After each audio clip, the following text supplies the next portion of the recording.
to another hour.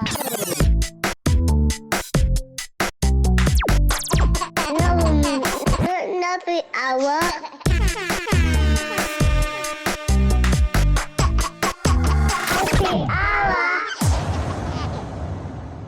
Welcome to the podcast. We're gonna have a little podcast. I hope you like a little podcast. Open up your ears. Let's have a little podcast. Hi guys. Let me put this down. Welcome back to the Nappy Hour, guys, the place where you tell me all about your fucked up lives and I tell everyone, just like real friends. So open your ears and let me fill them full of shit. Don't get excited, guys. You know I'm fully unqualified. This is just, my unprofessional advice, all right? Don't take anything I say too seriously. I don't know what I'm talking about. I'm just a mom, all right? A few weeks ago, Zach and me were going to start filming. And I mean, this is not, I know this looks like a one-man operation, but trust me, it ain't, all right? If it was left down to me, this podcast would look shit. The production, would look shit. So if it was left down to me, I probably wouldn't even have a podcast. Luckily, my husband is a film geek and he makes it look and sound really nice, right? So yeah, it's a two-man operation. Today, it's actually a three-man operation because my friend Poppy has taken Woody out for the day so I can get this done. So I've got a whole team behind me, all right? Behind every podcaster, there is a husband that's lighting it and a friend that's watching her child. For free. Thanks, Poppy. A few weeks ago, me and Zach were going to start filming, but it fell on his birthday, the day that we were going to film. And I turned to him and I was like, you probably don't want to do that, do you? Like, you don't want to be setting anything up on your birthday. And he was like, well, listen, I will do that for you as long as you promise to gas me up in the episode. And I said, yeah, fuck yeah. We didn't end up filming on that day. But since then, Zach has mentioned it like a couple times. He was like, a few times he's dropped into conversation like, weren't you meant to be like gassing me up in the episodes or something? And I was like, well, the deal was if we did it on your birthday, then I was going to gas you up, but we didn't, so I don't need to. But I know you want to be gassed up. I've told ChatGPT a couple things about Zach. That he loves basketball, magic, board games. He's creative, he's funny, he's loving, he's loyal. He's just such a brilliant guy. And I've asked ChatGPT to do a poem for me. So I'm going to recite that poem now. And then we'll get into our dilemmas, okay? Ode to my husband. In the realm of laughter, you reign supreme, with jokes that shimmer like a bright, wild dream. You help with my podcast, my partner in crime, turning tech woes to triumph each and every time. A creative genius, you paint life scenes with humour that flows like a river of beans. On the court, you leap, a basketball knight, swishing those shots, your moves, pure delight. You've cut down on sweets. He's cut down on sweets in the evening. He's not eating a whole family share size of jelly beans anymore. You've cut down on sweets. Oh, what a feat. Yet your sweetness remains, making life oh so sweet. You've seen the same word 3 times in a row. As a father to our son, your love shines so bright. In board games and magic, you bring endless delight. Loyal and kind, you are my rock and my friend. In this crazy world, on you I depend. So here's to you, my husband so true, forever my laughter, my love and my glue. Thank you to ChatGPT for just spinning those words so beautifully. And thank you to my husband for just being the most wonderful, supportive and loving husband ever. What a guy.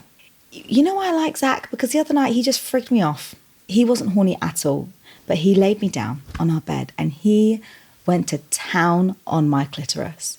And for that, I'm just forever grateful. So this one's to you, Zach. This one's for you, Zach.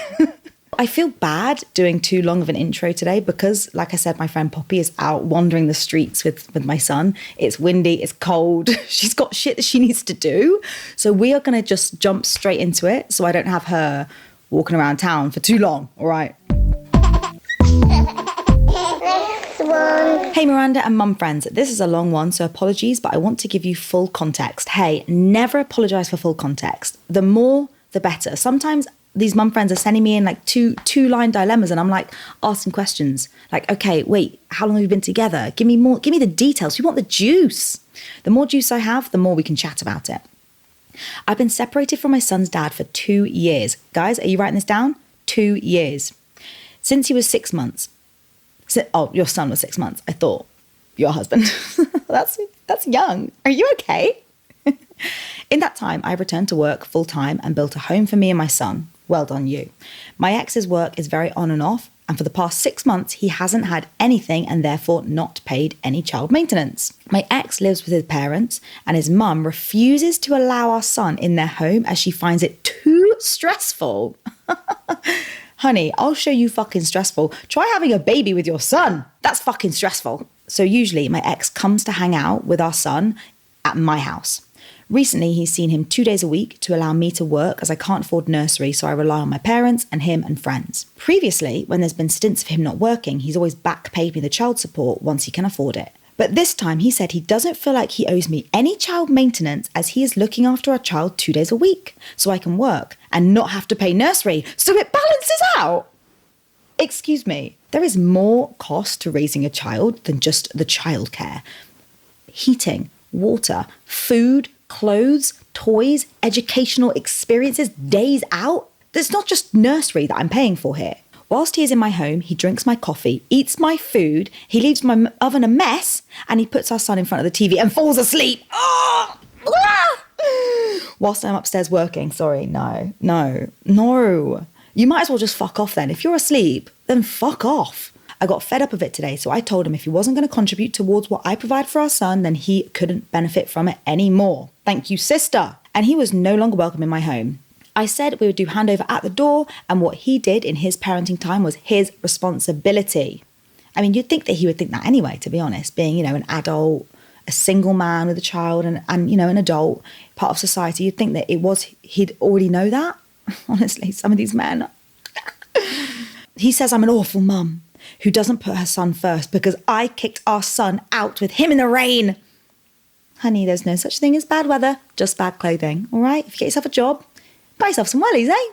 He brought our son back at 1 p.m, even though he knows I'd still be working. But of course, I accepted him back and just worked around it. I wasn't kicking my son out, but I am fed up of feeling like my ex lives with me and is taking advantage. He's now said that he won't see our son until he has his own flat. Considering he's currently not earning, that's not going to be quick.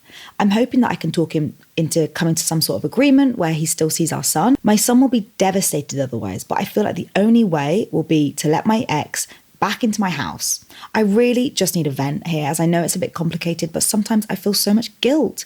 Do I do what's best for my son and shield him from everything and pretend like it's all fine and let him back into our life?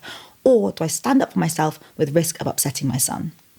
It's really hard because there is no easy option here. Some mums would choose to totally shield their children from their crappy dad and, act like everything's fine and play happy families just to protect their child, but almost kill themselves in the process. And that's not good. That's not healthy for the mum.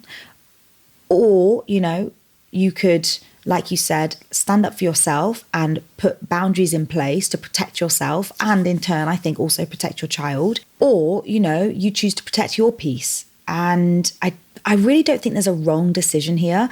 You have been put in a really, really shitty situation by no fault of your own because of the actions of an idiot man. And now you find yourself in this position. So I really think whatever choice you make, you need to keep on giving yourself loads and loads of compassion here because it's a really hard position to be in. I personally think it's important for our children to grow up seeing us parents put boundaries in place to keep us safe and our children safe. And I think the only thing that you've done wrong is getting impregnated by a slimy little leech that's posturing as a man. And hey, you were not to know. Get on ChatGPT and ask it to write a really threatening letter from a lawyer that is demanding child support. Along with that letter, you could also attach a little folder of all the free activities that are in the local area. Sorry, to say, if I can't leech off you in your living room and eat your food and drink your drinks, then I can't do anything. You know what? The park is free, all right, Daddy? And if you can't handle like one park trip a week, really, then you just need to be castrated. We need to protect all other future women and children that are going to come to your life. You're not to be trusted if you cannot handle one park trip a week. Top tip for anyone that is running low on cash, but they need something to do with their kids. I take Woody to TK Maxx and we will sit in the toy aisle for like a good 2 hours. And that's free. You don't have to take any toys home. He's played with them all. He's bored of them by the end of that 2 hours. He's sick of TK Maxx. He's like, can we leave now? So if you're ever wondering, what do I do? It's rainy and I've got no money. Get out of the house. Go to your local TK Maxx. My mother-in-law lives in another country with her husband. We never got along and she is very controlling. She also disliked me from the start for merely existing. We don't see her very often, thankfully, but whenever we do, it's very stressful. She is visiting now and staying with us. It's been a week. Ugh, a week. Normally, my husband deals with her shit, but he's currently travelling for work and won't be back until tonight.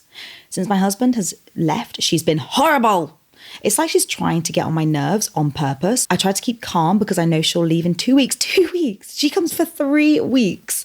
That's rude. However, there's been an incident that me and my husband are now fighting about. My toddler brought a large toy truck to the table. I remind him that no toys at the table while we're eating. Please put it back in the toy box and you can play with it when you're done eating. My toddler was compliant, but as he was getting off the chair, my mother-in-law said, My mother-in-law said, it's okay, sweetie. Grandma allows it. Your mummy's no fun. Whoosh! This is not an isolated incident. She's been trying to undermine my parenting ever since my husband left for work. I could not take it anymore. And I said, let's get into it, shall we?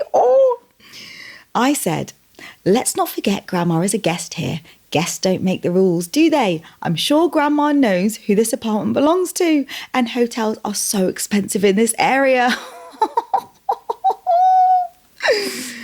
She was red and called me disrespectful, but did not escalate it any further in the moment. The same evening, my husband is calling me furious, asking how dare I tell his mother she's not welcome here. I told him the full story and he was still pissed, claiming I should have handled it better and kept peace. Well, honey, you could have handled it better by not leaving me alone with your bitch mum. He said he can't even leave for a few days without us getting in a fight in front of the kids. I also told him this is the last time I'm allowing her to stay over. I have the option of going to my parents in the Lake District this weekend as they're on holiday and I'm considering it. My husband wants me to invite the mother-in-law and go as a family, but she's the one I need a break from. Is it bad if I take the kids and leave? What I want to ask your sweet darling husband is, why are you more concerned about the well-being of your mum, the opinion of your mum, rather than me? I would put a hard ban on her visiting without my husband there. But even with your husband there, it's not like you'd feel safe because he's obviously siding with his mum. What I want to know, and we need to do some research in this. If anyone wants to fund this research, let's get some studies going. What happens to your brain when you become a mother-in-law that makes you into a dickhead? Because I refuse to believe that all these awful mothers-in-law, right, that we hear about were always horrible people. Because it must also be quite hard to be a mother-in-law and not be a dickhead. Because if you look at the stats, the stats don't lie, all right? How many people actually have a really good relationship with their mother-in-law? You know, it's one of my goals as being a parent is to be a great mother-in-law, have a really good relationship with my kids' partners. But if you look at the facts, that is very rare. So it must be harder than we think. I think it's one of those things that, like, you know, before I became a parent, I was really, really judgmental to parents and saying, I wouldn't do that, I wouldn't do that. But now I'm in it, I'm actually like, I'm actually doing all those things that I judged other people for. I wonder if it's exactly the same. Like, you look at these mothers-in-law and you're like, why are you so annoying? Why are you so rude? Why do you have so much audacity? How can you come to my house and be so judgmental and horrible and blah, blah, blah, blah. But then you actually have children, you raise them, you love them, you mold them into the perfect human beings that they are. And then they get married. And it must be so hard to like, just like let that child just like be with someone else. That must be difficult. You know how mothers, when we become mothers, we go through matrescence, and it is like the actual like physical changes that our body and our brain experience to like transform us into this mother, and we call it matrescence. I'm sure there's like some chemical changes that happen when you become a mother-in-law, and it's called like bitchessence. Bitchessence is the transformation that you undergo once your child flees the nest and has a family with someone else. Bitchessence, I'm coining that. Next one. Wow, we are flying through it today, guys. This is our last dilemma. Let's get into it. This mum says, I've been married for 10 years. We married very young at just 20. I left paid work soon into our marriage to be a wife and a stay-at-home mum. My husband is very successful in his business and we live comfortably. My husband built his business from the ground up and I was instrumental to the early success which set it up to be what it is today. I help with branding, product design and general admin, as well as being the sole carer for our children and running the home. We were having lunch with our friends when one of them mentioned that his wife didn't want to be a trad wife and do what I did to raise the kids. She raised concerns about how vulnerable a position it is and that she doesn't want to be solely dependent on him for money. He wanted me to talk to her and convince her by telling her how it worked out for me. I said I understood where she was coming from, and being a housewife is incredibly risky. My partner countered that it had worked for us because I trusted him as my husband to provide for me, and why couldn't his wife just do the same? I told him that I have a meticulous record of all the contributions I have ever made to the family business, so that if worst happened, I wouldn't be relying on the mercy of a man to feed me and the kids. You're a genius. I told him I've made contingency plans over the years to minimise the risk of being a housewife and to compensate for my lack of pension and benefits I'd have had I not left work. I'm one of those women that are built to be a housewife and a stay-at-home mum. I love it. And I knew once I left work that this was it, but I still want to cover my back.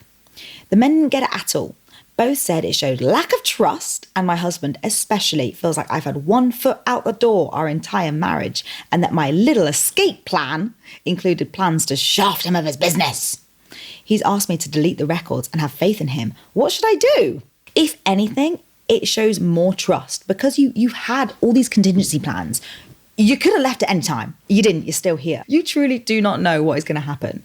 Sure, no one goes into a marriage thinking like, but what if he cheats, or what if he does this, or what if he... Blah, blah, blah. But it's not just about like cheating or like saying if you're thinking he's going to fuck up. It's not just that. Anything could happen. He could have a accident. He could go out the door, fall over, hit his head, forget everything, forget about you, and he wants a divorce because it's like, who the fuck are you? You just do not know what's going to happen. So it's not just about like you having no faith in him, thinking he's going to cheat or just leave you or run off or whatever. There's 1,000,001 different outcomes of life. Do you know what I mean? One different decision one day could change the course of your life forever. And if you actually think about that too much, I could go in a downward spiral. So many flies in this house. I feel like there's like a dead body, like somewhere hiding in this house, because we have a serious fly issue. Like, what's going on? I wonder if it's the plants. Does anyone else with lots of plants have that in their house? Just fucking loads of flies? You're exactly right. Being a stay-at-home mum and a housewife is risky. It puts you in a very vulnerable position. And I wonder if he could switch it around and actually see it from your point of view. What if you'd asked him, okay, babe, put yourself in my position. I've asked you to quit your job, stop, putting any time or, focusing on any personal endeavours, any qualifications or anything, right? And you are just here to raise the kids and make the home. And then I am the one with all the financial power in the relationship. Would you want to cover your back or not? Genuine question. And if he turns around and he's like, I would just trust you blindly to be forever faithful for me and support me no matter what, then he's talking out his arse. Honestly, babes, I think you're a genius. And I think we all need to take notes right now. Currently, I'm trying to think of a plan where I can convince a judge that I was in fact instrumental in Zach building his business. But truth be told, that was a solo operation. His business is very much him. But you know what? I was the one that at 11 a.m, I'm bringing him up a coffee and some snacks, right? I'm feeding him. I'm keeping him fed and watered.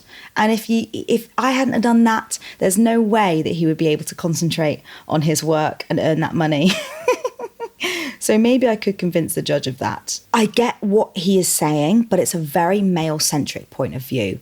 And it totally overlooks the importance of all the free labour that you have given the family over the years. Whenever I'm like talking about how being a stay-at-home mum is quite difficult and I struggle with certain aspects of it, I will always get some man in my comments saying, oh, another woman on a constant holiday complaining about her life. You click on his profile and he's got like a Make America Great Again hat. I get those comments all the time. And it's just men not really understanding the gravity of what you've given up and how hard being a stay-at-home mum and a housewife actually is.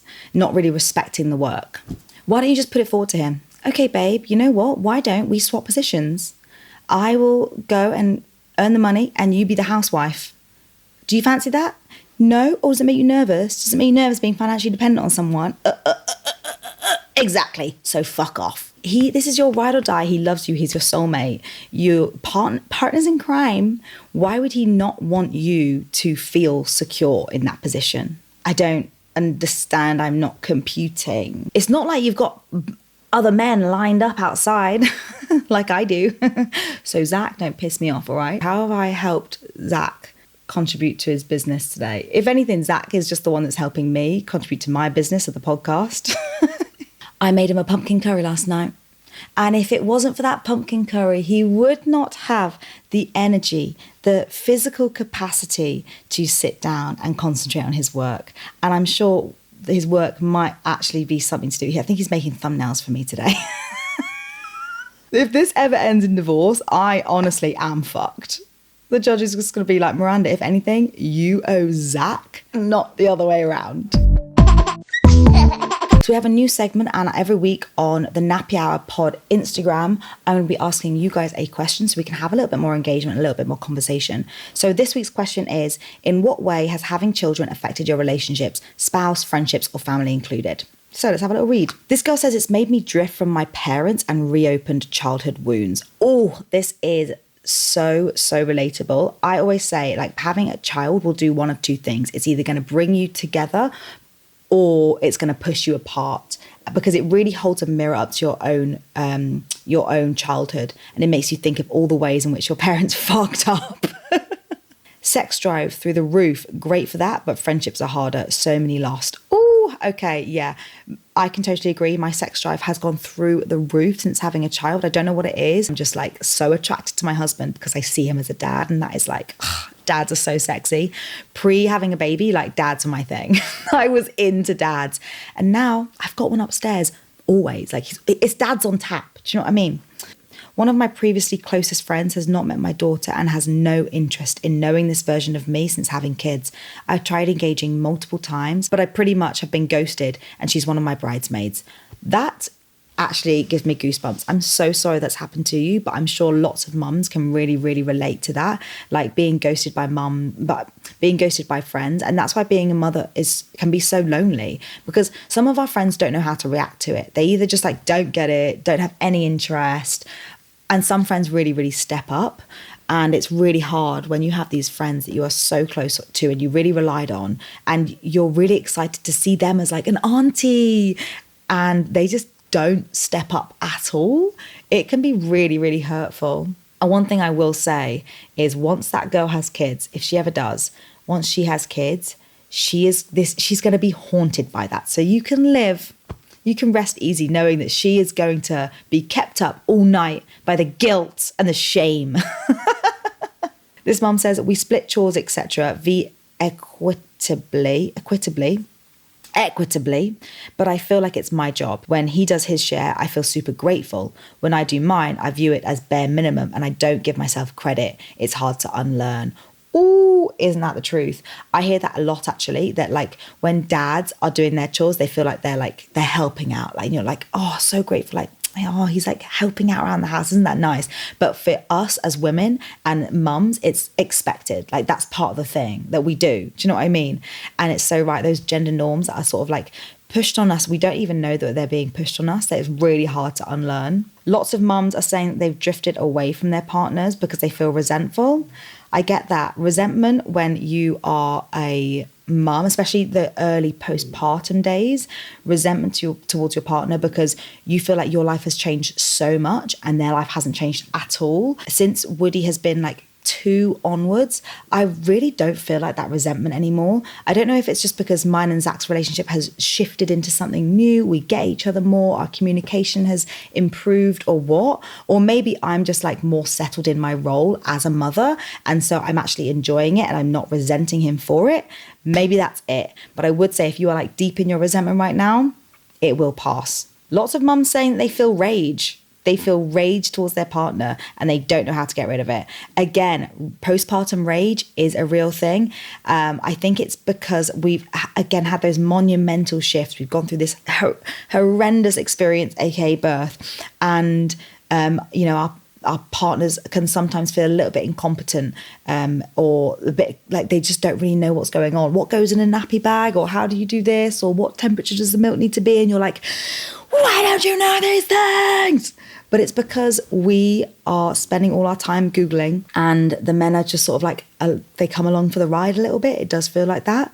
But we spoke about this a few episodes ago, I think, where like the genetic differences of men versus women are really highlighted once you have a baby. Women, we have that anxiety about keeping this baby alive, and men, they go more into the providing and keeping us safe, safe from external factors, or we sort of zero in on this baby. Instead of like resenting your partner for being different or not being the same as you, actually saying, there are specific differences between men and women for a reason, and that reason is survival. And if both of us were up late at night Googling what temperature should our milk be and can our baby eat this, then we'd both be knackered.